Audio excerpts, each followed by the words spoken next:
tarde a todas e a todos. Se não se importarem, esta sessão será gravada, também com o beneplácito da professora doutora Ana Haddad, que também autorizou a gravação para que possa depois também ser utilizado, também como recurso pedagógico nas nossas aulas, quer nossas do lado de cá do Atlântico, quer do outro lado do Atlântico, do Brasil, de onde vem a professora, de São Paulo. Aliás, a professora Ana Maria Haddad Batista é pesquisadora, investigadora na Universidade 9 de Julho, de São Paulo, e hoje dá-nos o prazer de trazer uma conferência que se intitula Tópicos de Semiótica na Literatura de Marco Lucchesi. Senhora professora, é um gosto recebê-la na Universidade Aberta, interessar os cumprimentos do nosso diretor, o professor Eduardo Franco, que infelizmente não pôde estar presente, mas que me pediu que eu deixasse expressamente o cumprimento e a satisfação de a recebermos cá para falar de um autor que também nos é muito querido. Já aqui acolhemos um evento sobre ele e, portanto, vai ser bom pensar em conjunto consigo sobre Marco Lucchesi. Portanto, a palavra é sua. Disponha do tempo que entender. Muito obrigada, Rui Rego. Agradeço sua presença aqui, estar aqui comigo. Agradeço a presença de vocês, que todos que estão nos ouvindo. E eu agradeço, na verdade, né, também ao grupo de pesquisa que eu coordeno, que certamente depois vai ouvir essa gravação. E agradeço à equipe da Universidade Aberta, que não mede esforços, sempre de forma gentil, cordial, na sessão de espaços, que efetivamente promove esses diálogos, né, e reflexões necessárias de interculturalidade. Eu acho muito importante esse espaço que a Universidade Aberta, em especial, abre, não só para Portugal, como para o mundo, e uma das razões pelas quais eu estou aqui. O nome dessa palestra, né, conferência, como usualmente se fala aqui em Portugal, é Tópicos de Semiótica na Literatura de Marco Lucchesi. Uma primeira questão, né, que deve vir à cabeça de muita gente é: por que o escritor brasileiro contemporâneo Marco Lucchesi? E aqui eu não sei, eu vou demorar, essa fala minha vai ter em média 40 minutos. Depois, se alguém quiser fazer alguma pergunta, inclusive o Rui, eu estarei aberto. Então, eu vou ler, porque eu não quero me perder em digressões, tá?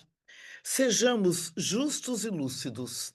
Marco Lucchesi já faz bons anos destaca-se no cenário nacional e internacional por um percurso literário e profissional digno de ser comentado, se pensarmos em um escritor que, de fato, desde sempre se dedicou à literatura, na teoria e na prática. Na prática, a difundi-la pelos mais variados meios. O escritor brasileiro que pertence à ABL desde seus 47 anos, um dos mais novos escritores que foi integrado à ABL, não o mais novo, mas um dos mais novos, né? E, posteriormente, ele foi presidente durante 4 anos. Atualmente, acho que todo mundo sabe, ele preside a Fundação Biblioteca Nacional. Ele jamais deixou de lado traduções de autores contemporâneos e clássicos de todos os cantos do mundo. Diga-se de passagem que Marco Lucchesi, isso é sabido, né? Ele não gosta de falar muito, ele é muito modesto. Ele domina mais de 20 idiomas. Mais de 20. Mas não é assim, eu costumo dizer, né, brincando às vezes com ele. Você nasceu falando italiano, que ele é filho de pais italianos, português, grego e latim. Isso ele já nasceu falando. Agora, ele domina muito bem, mas muito bem, o romeno, o russo, o alemão, o árabe, sabe? É uma coisa assim impressionante. Eu falo que ele tem ouvidos, né, de ouro, entendeu? Bom, o poeta frequenta Babel desde criança. Com isso, sobe e desce suas escadas com a serenidade e agilidade dos grandes sábios, sem esnobismos, com a mesma naturalidade do desabrochar espontâneo de um lírio da paz numa manhã que pouco promete. Por que omitir que Marco Lucchesi criou uma língua própria? Sim, ele criou uma língua própria. Chama-se Rudimentos da Língua Laputar. essa língua, tem a gramática, tem toda uma. É um livro pequeno. Ele se baseou nas viagens de Gulliver, na ilha de Laputa, né? E fez esse livro. É belíssimo. É belíssimo no sentido que né, é um experimento bastante radical, tá? Se vocês quiserem, depois eu dou as indicações. É recentemente publicada em sua terceira edição, juntamente com a quarta edição de Hinos Matemáticos. O Marco tem uma proximidade muito grande, conceitual, com as questões da matemática, onde ele aproxima poesia e matemática. Paisagem Lunar, em sua terceira edição, é um verdadeiro tratado filosófico que reúne sínteses epistemológicas sob a forma, inclusive, de aforismos, em que nos leva a refletir, uma vez mais, os delicados liames que entrelaçam literatura e filosofia.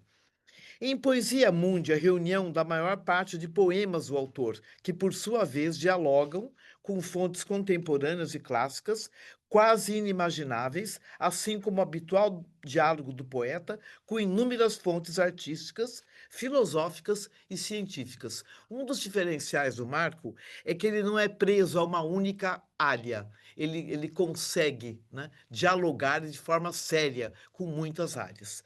Quando Ana Luísa Cardoso, numa entrevista a Marco Lucchesi, lhe pergunta qual face literária predominava em seu conjunto de obras, olha o que ele vai responder. Creio que todas se articulam de modo prismático, um jogo de espelhos em que as partes se convocam e se entrelaçam, mas a poesia é o lugar do encontro, o coro de vozes, o começo do processo, o sentimento do mundo e suas intensas ressonâncias.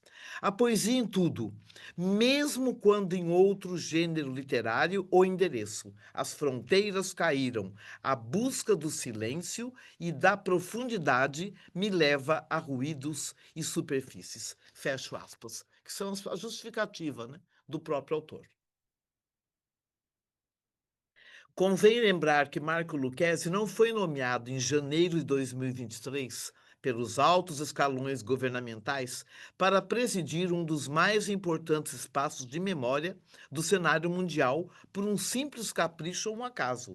O autor, na teoria e na prática, sempre esteve presente em bibliotecas. Haja vista somente para ficarmos com um exemplo, seu romance, O Bibliotecário do Imperador. Na prática, sempre foi uma constante invariável em sua trajetória de vida, atuar em projetos sociais e culturais visando o quê? A distribuição de livros, formação de bibliotecas, inclusive nos espaços de presídio nos mais variados espaços, isto é, escolas, comunidades nacionais. A geografia das articulações de distribuição de livros do autor não conhece fronteiras. Inclusive, ele já mandou milhares de livros para a Antártica. Ele tem um certo, uma espécie de um convênio com a Marinha Brasileira. O primeiro colóquio, Marco Lucchesi, tudo isso é uma certa justificativa, né, para todos nós, dessa razão de Marco Lucchesi como um grande representante da literatura contemporânea do Brasil. O primeiro colóquio internacional Marco Lucchesi ocorreu na cidade de Roma, na Embaixada Brasileira lá em Roma. Ia ser na universidade, mas a embaixada ficou sabendo e quis. Declaramos durante o primeiro colóquio que o segundo seria na cidade de São Paulo. Mas a literatura do Marco tem uma incrível autonomia. Marco teria que lançar aqui em Lisboa e lançou pela editora Edições Esgotadas um livro de ensaios chamado Pedra Riscada.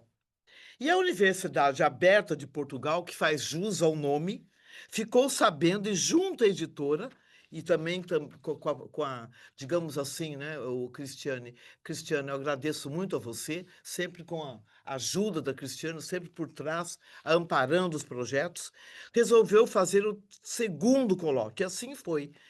O segundo colóquio foi aqui nesta universidade. Entenderam? E foi assim, muito bem aceita, e o Marcos sempre agradece essa abertura. O terceiro ocorreu em abril agora, na Casa de Portugal, em São Paulo, que é um espaço belíssimo e que lembra muito São Paulo. Aí eles cederam na mesma hora, de sessão gratuita, para que o evento fosse lá e foi muito bom. O quarto está previsto e acertado já para 2025 em Bogotá, na Academia de Letras da Colômbia. E o quinto, tudo indica, vai ser em 2027. Será na Universidade de Estudos Internacionais de Zhejiang, cidade de grande peso cultural, artístico e literário, ao lado de Xangai, na China, sob a organização da professora Wang Xiaowei, tradutora de Marina, novela epistolar de Lucchesi, que também foi lançado pelas Edições Esgotadas, mas que, graças a uma indicação da própria Edições Esgotadas, vai sair agora em chinês. Marina, diga-se de passagem, é uma novela que já foi publicada no Brasil, Portugal, Estados Unidos, brevemente na Espanha e, como foi colocado, pela China. O conjunto de obras de Marco Lucchesi, sabe-se, comporta tipologias textuais das mais variadas: poesia, romance, ensaios, diários filosóficos, novela, memórias, discursos originais e livros traduzidos. Marco Lucchesi, na prática, nem todos sabem disso. Virou disciplina em 2 programas da área de educação, estricto sensu, da Universidade 9 de Julho de São Paulo, desde 2021. No Brasil, temos o que se denomina matriz curricular. Ele faz parte de matrizes das disciplinas. Semestre que vem, que é agora, né? Eu vou dar pela terceira vez a disciplina que leva o seu nome e vai dialogar naturalmente com filósofos, poetas. Em princípio, junto com o Marco, né? Eu vou pegar dois, ele e Paulo Freire, que eu acabei de saber aqui.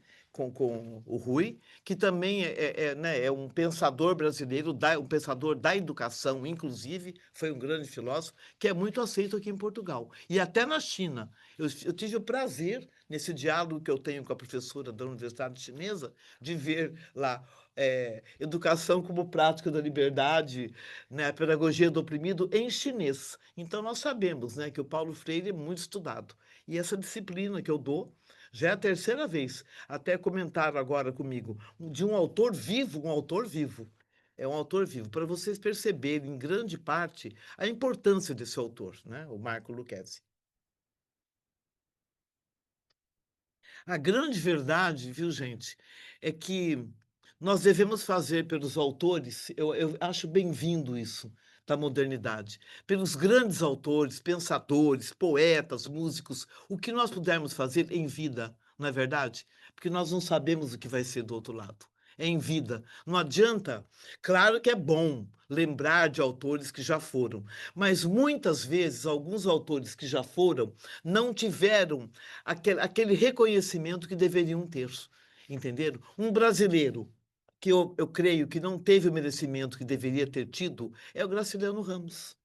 Eu estudei o Graciliano Ramos no mestrado e doutorado. Ele não entrou nem para a Academia Brasileira de Letras. Graciliano Ramos é um grande autor, grande autor. Poucas obras e foi pouco reconhecido.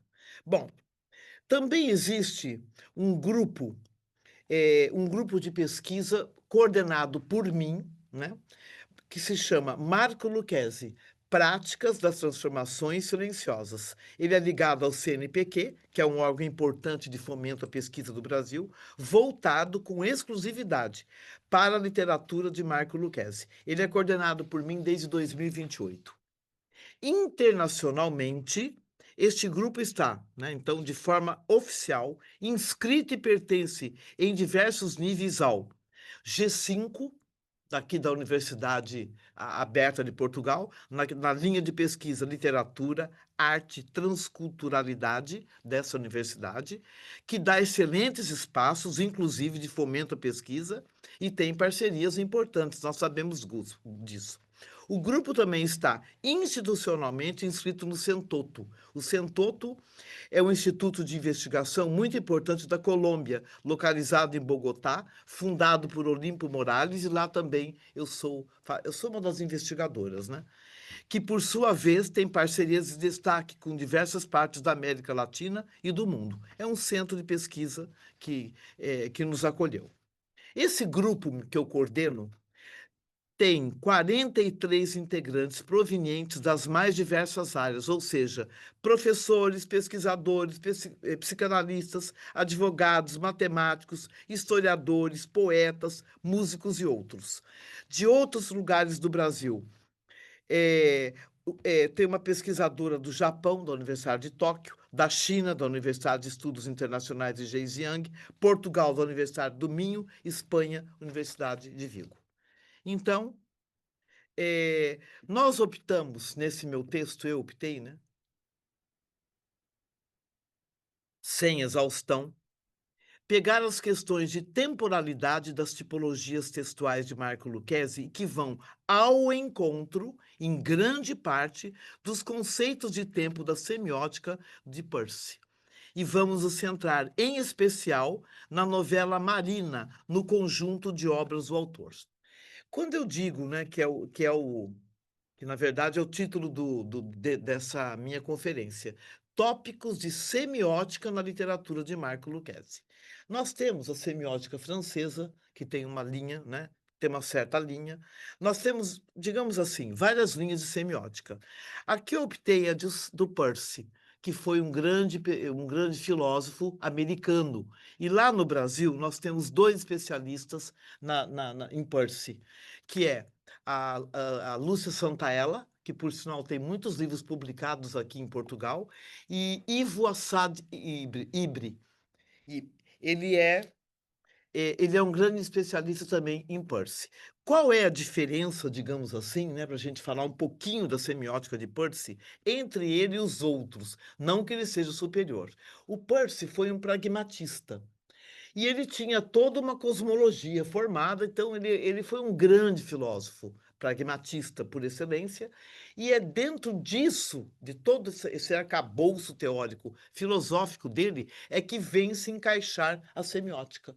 Então, nós temos, a meu ver, né, uma abrangência maior da significação da linguagem, porque, conceitualmente, o que significa semiótica?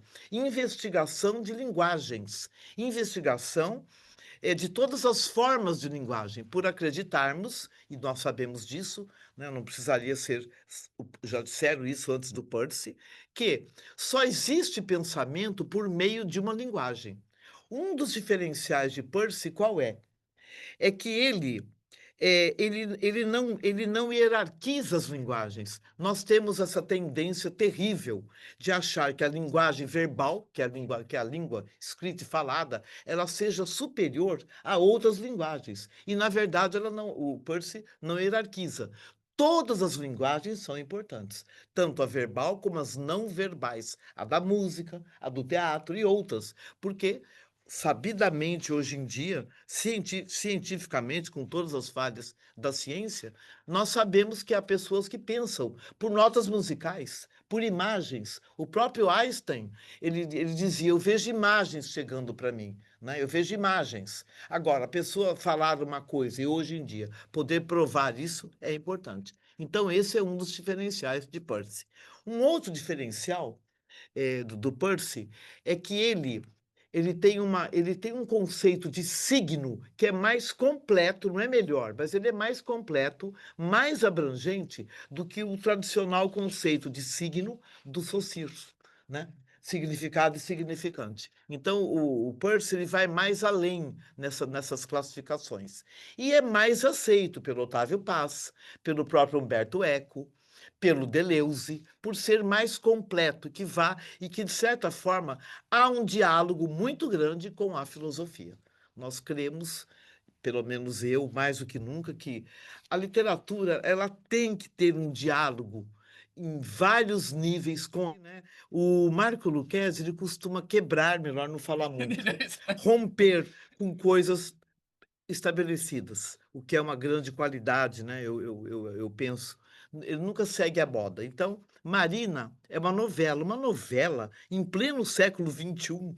O que leva um autor a escrever uma novela, né? É como eu coloquei, né? Ele não é uma pessoa de moda. Então, é uma novela epistolar, quer dizer, uma novela, pior ainda, né? De cartas. É bem interessante. É bem interessante, sim, esse livro. Ele é curto, muito poético. Ouçamos o poeta, agora estou abrindo aspas. A correspondência entre Marina e Celso, a novela, ela é isso. Ela é só cartas, Marina e Celso, que remonta à década de 1990. Estou falando agora, são palavras do Marco. Interrompida, não sei por qual motivo, foi retomada anos depois. Poética da dissonância, encontro e dispersão. Talvez amor que em toda parte está, mas não se encontra em parte alguma. Amor que morre ao traduzir-se e quando morre se traduz. É, fecho aspas. Temos mais uma indagação cabível aqui dentro da carta. O que é uma carta? Abro aspas. Cartas abrem um espaço descontínuo onde se abrigam os luzeiros da palavra num atlas celeste. Pequena aurora dos filósofos. Fecho aspas. Entre uma carta e outra, a descontinuidade de um diálogo, talvez a espera, e quando uma resposta chega, o diálogo começa. Mas, sobretudo, quando o Marco diz a aurora dos filósofos, por que não pensarmos, por exemplo, Foucault, no que aponta em termos de uma hermenêutica do sujeito, em que as cartas entre os filósofos antigos, inclusive, eram fundamentais? Sabe-se, as cartas estabeleciam um exercício para se pensar sobre si. E entre os filósofos mais antigos, esclarecer quem estaria mais avançado em busca das virtudes, simultaneamente a uma recordação das verdades entre destinatário e remetente. A famosa e eterna chama que clama a busca da verdade para a vida. Em outras palavras, as cartas possuem uma história em que, no contexto contemporâneo, cada vez mais ficam distantes e sem memória. Nós sabemos disso, né? Então, aqui, né, carta, e-mail, e agora os e-mails também estão caindo de moda, é tudo pelo WhatsApp, a verdade é essa. Portanto, Marina, sob nossa perspectiva, abre um espaço distinto e precioso em que e-mails e outras mídias parecem reinar em tempos talvez nunca tão desmemoriados. Esse é um primeiro ponto que dá para se colocar em discussão, né, sobre esse livro Marina. Eu usei esse livro em vários cursos meus e esse ponto foi bem, assim, houve muita reflexão. Muito, e boas por sinal. Já que estamos nas camadas do amor, como não lembrar das cartas de Abelardo e Heloísa? Como esquecer a famosa carta de Madalena e Paulo Honório em São Bernardo? Eu falei agora de pouco de Graciliano Ramos para vocês. Não sei se aqui em Portugal, o livro Vidas Secas do Graciliano Ramos é o mais conhecido. Mas tem um livro dele chamado São Bernardo. É excelente. E, na verdade, eu classificaria esse livro como um tratado sobre os ciúmes. É um livro muito bonito.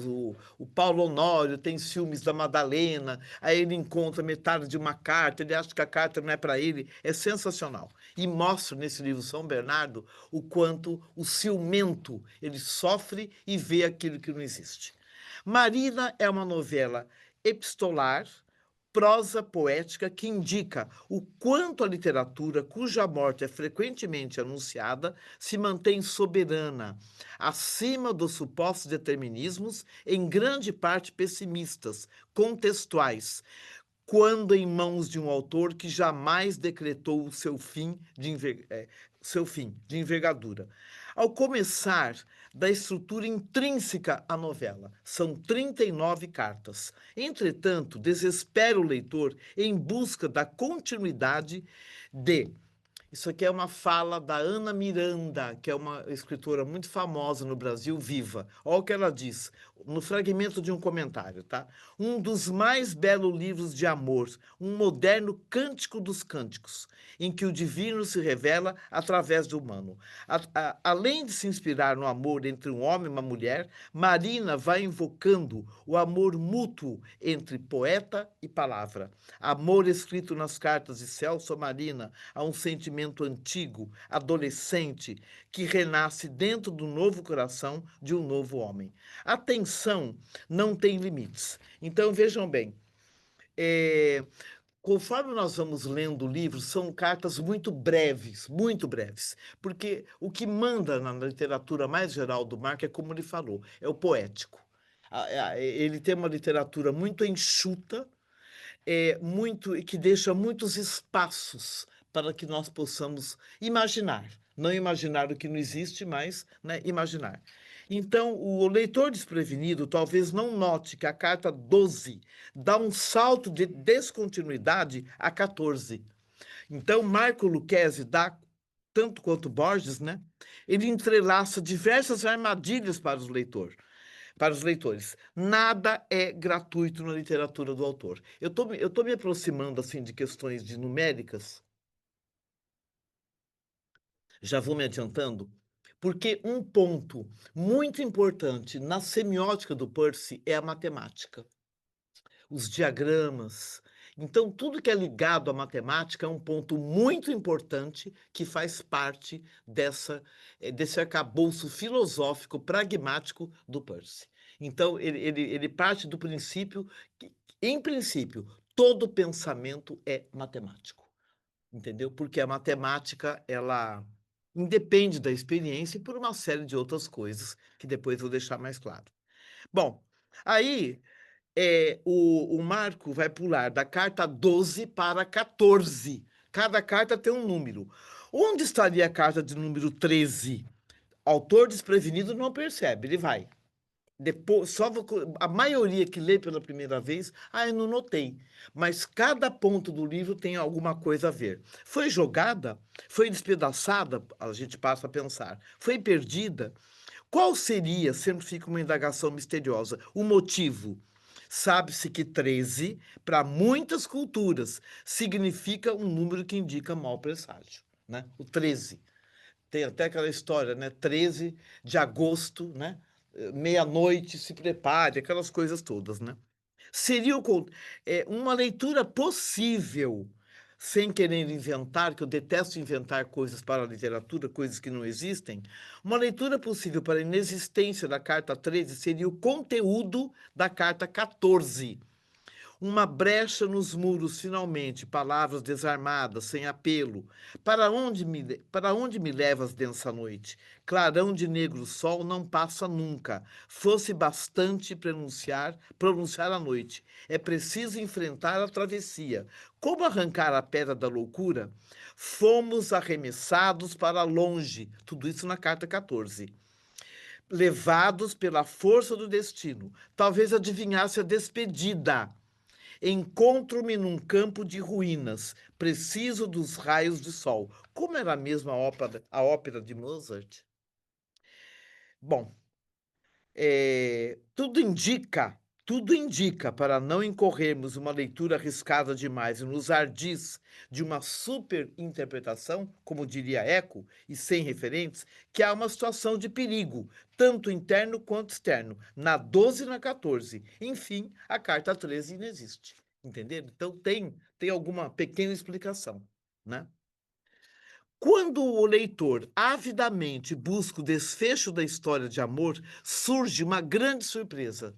Uma carta de Marina, é a única carta. Todas são do Celso. Então, o que nós temos, né?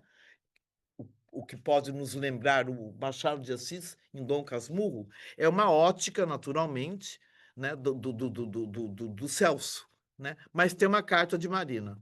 É a carta de número 32. Ela fala assim para ele: a casa da praia foi demolida? Era tão bela. E eu te imaginava lá dentro. Linda casa, lindo lugar, linda praia. E a vista da janela era impagável. Não me esqueci de nada, da paisagem deslumbrante das pessoas que marcaram a minha vida. Espero voltar algum dia. Nada será como antes, é claro, mas resta descobrir quem somos. Bom, então, vejam bem, são as cartas dele, e aí, durante as discussões que eu tive com a classe, né, todo mundo fica pensando, será que é real? Será que foi alguma história de amor que o autor tenta nos restituir? Então vem uma série de indagações. Será que essa Marina existiu na vida do autor? Tem essas questões, né, interessantes que dão um sabor muito grande para a obra. Mas a partir do momento, veja bem, a carta de Marina, ela cria expectativa de que virão outras cartas da Marina, mas Lucchesi não concede. Temos acesso somente a uma única carta dela. Isso aí gera, você quer ler, será que tem mais alguma carta? Isso seguramente aguça os nossos sentidos. O desfecho final da fascinante história de amor é incrivelmente surpreendente. E isso acontece na carta 39, ou seja, a última. Abro aspas. Eu mergulhei num tempo inabordável, achados e perdidos, a luz feroz do encontro que não houve, uma promessa aberta e inconclusa, inquieta obsessão, a despedir-se de teus olhos que me roubaram deste chão de iniquidades. Crisântemos esparsos, a missa em dó menor, Marina como Inês é morta. Escrevo todas as cartas para ressuscitá-la, ou para morrermos juntos, e para juntos recuperarmos a herança imprecisa do futuro, mundo sem Deus. Com um esplêndido futuro luminoso, 20 anos se passaram, cobertos de silêncio. Um corpo que se agrega à selva dos fenômenos. Deu-se por fim a glória de um destino. As aves migratórias são inquietas.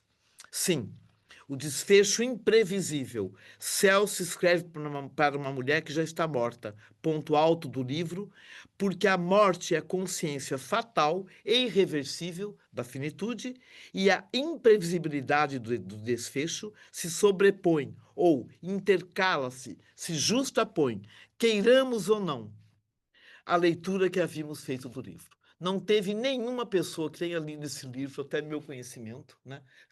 Então, essas cartas, né, ele não diz isso. Você acha que é para uma pessoa que já morreu, entenderam? Então, o que te obriga? Você reler todo o livro e faz uma nova leitura. Que os bons livros, sejamos francos, né? O bom livro, ele requer a releitura em diversos momentos. Mas este, pelo menos, né? Pelo menos mais duas leituras. A tradutora, só para comentar um pouquinho mais sobre esse livro, sei que meu tempo está se esgotando. A tradutora chinesa desse livro, ela faz um comentário muito bonito para o primeiro colóquio do Marco Lucchesi, porque ela gravou um vídeo. Eu leria Marina, ela diz, ela traduziu Marina, né? 1000 vezes, de tanto que ela gostou do livro. Ele é muito poético, realmente é muito poético. Todo o conjunto de obras do Marco é bom, mas eu me centrei nesse, né?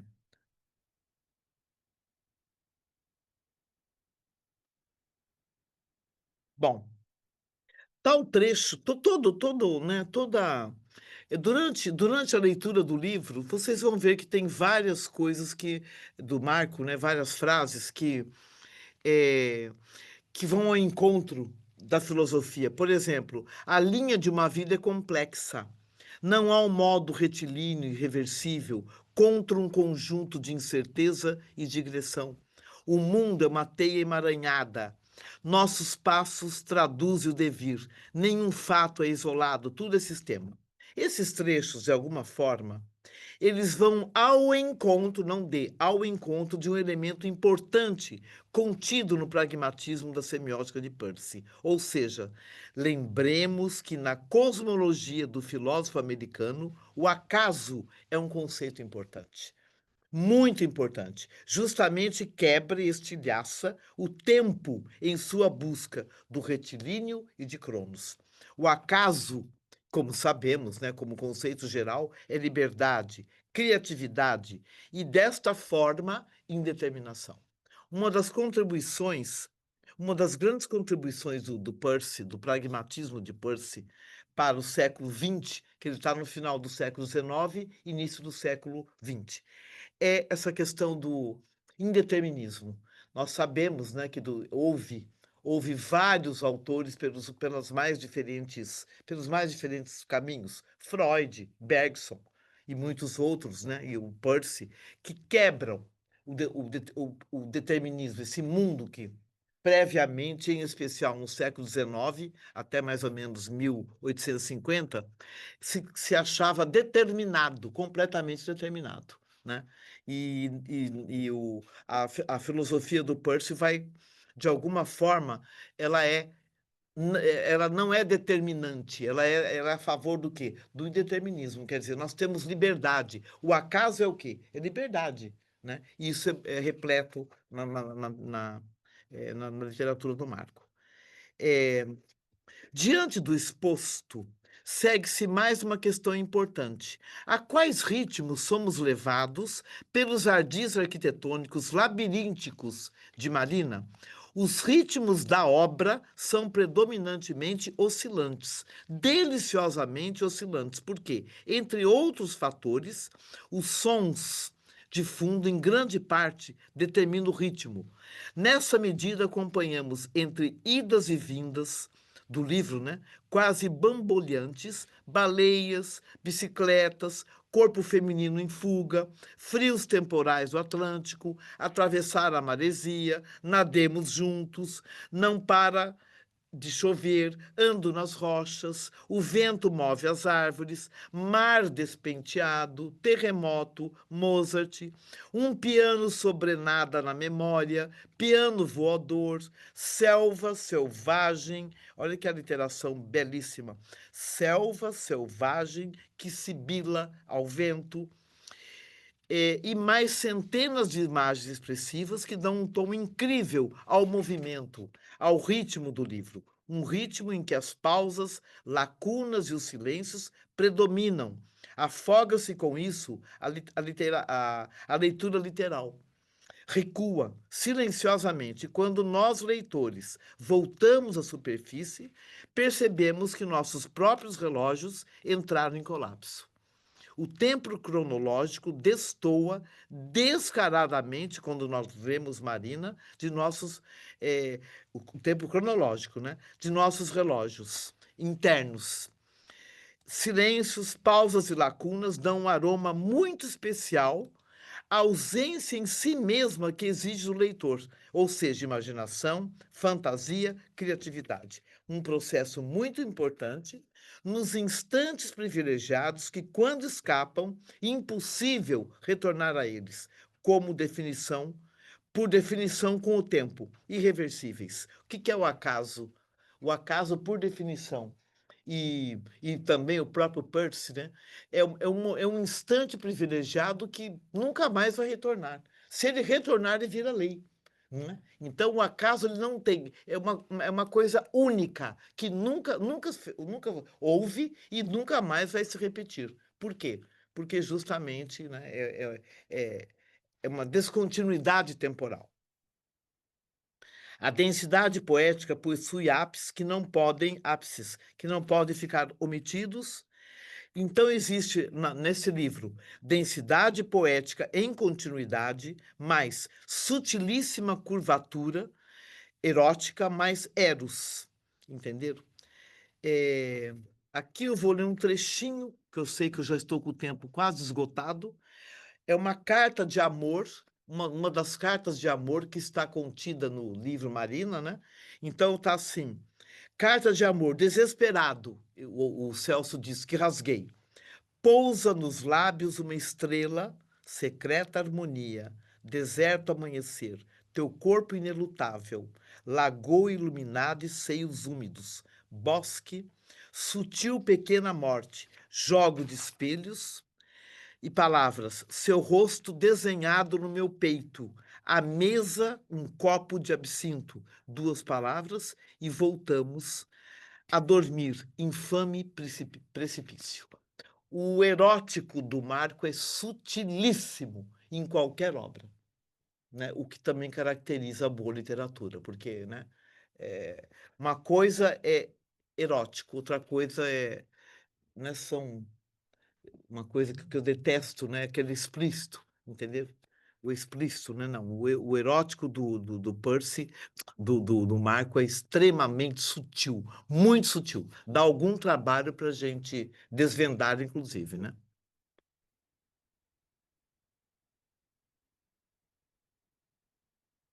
Marco Lucchesi é um escritor, sabidamente, como exposto no início desse texto, e como comprovam suas obras, cuja literatura dialoga com muitas outras fontes, como eu já disse, e nunca é demais lembrar. Ele tem um diálogo muito profundo em relação, é, em relação a outras áreas, e deixa eu ver o que mais eu posso estar aqui, porque meu tempo tá sendo esgotado. Na cosmologia de Percy, é um outro ponto alto que eu quero colocar aqui, sujeito e objeto estão juntos. Acredita ele, o Percy, né? De forma severamente fundamentada, ele que foi um grande estudador de Kant, inclusive Schiller, naturalmente, entre outros, que existe uma atemporalidade entre sujeito e objeto, o que faz, o que faz com que eles fiquem em perfeita simetria. Então, existiria na semiótica do Percy, e que vai ao encontro de alguns momentos de Marina, uma descontinuidade temporal em que passado e futuro desaparecem. Tal descontinuidade se daria entre o interno e o externo. Nessa medida, rompe-se o tempo objetivo, assim como na subjetividade existiria um hiato de temporalidade na própria consciência e que, por incrível que pareça, ficaria isolado da experiência de alteridade do mundo. Enfim, pura qualidade na unidade. O agora como pura presentidade. O Percy tem uma categoria que se chama primeiridade. Então, diz ele, nós olhamos para o mundo. E quando nós olhamos sem ainda definir aquilo que nós olhamos, isso se chama primeiridade. E ela é considerada o quê? Inanalisável. Por quê? Porque ela não tem passado nem futuro. Ela não, é como você perguntar a uma criança. Você pergunta para uma criança, o que é isso? Um copo, é. Uma vez eu perguntei para uma criança, o que é o tempo? O tempo é o tempo. A criança ela não precisa nem do passado nem do futuro. Ela vê, às vezes, por isso que a criança, nós sabemos, muitas vezes dá fora, né? Ela fala a verdade, não é? Não é verdade? Às vezes os adultos estão numa conversa, ela fala: não, não foi nada disso não que você disse, foi isso, isso, isso. E até nos coloca em situações difíceis. Mas é isso. Então, a primeira idade do Percy é o inanalisável, aquilo que já se vê sem fazer, não existe nem passado nem futuro. É o famoso ícone, né, que nesse momento não cabe aqui ficar definindo. Então, vejam bem, o agora como pura presentidade, e sob tal perspectiva, Marina se mostra como um exemplo fascinante do denominado continuum de possibilidades, portanto, sentimento de liberdade indefinida e infinita, que somente poderá ocorrer sob o domínio de um hiato interior de temporalidade. E Marina, assim nos parece, dissolvem-se conceitualmente as famosas dicotomias entre subjetividade e objetividade. Agora, ouçamos Lucchesi. Sujeito, isso aqui está no livro dele de aforismos e paisagem lunar, tá? Abro aspas, sujeito e objeto não se sustentam numa oposição dramática, uma incursão de subjetividades, a descoberta especular de um conteúdo crescente, de um contínuo insolúvel que os afasta e os aproxima. Para a leitura desse livro, como Marina, das verdadeiras obras artísticas em geral, por lembrar do arcabouço de pragmatismo de Percy, não basta um olhar apenas referencial. Requer-se, e isso não está disponível em todas as almas, um certo estado poético. Graus de sensibilidade estética. Cremos que somente desta forma poderemos, de fato, atravessar sentidos mais profundos e agudos, daquilo ao qual nos dispusermos a compreender. Então, eu digo aqui de uma vez por todas: vivam a filosofia e a poesia, vivam a poesia e a matemática, vivam todas as tipologias textuais, desde que dialoguem de forma fundamentada entre elas mesmas. E aqui eu acabo essa conferência e agradeço uma vez mais a quem está me ouvindo aqui do lado e a todos que estejam me assistindo, ou hoje ou posteriormente. Ah, e um abraço especial ao meu grupo de pesquisa.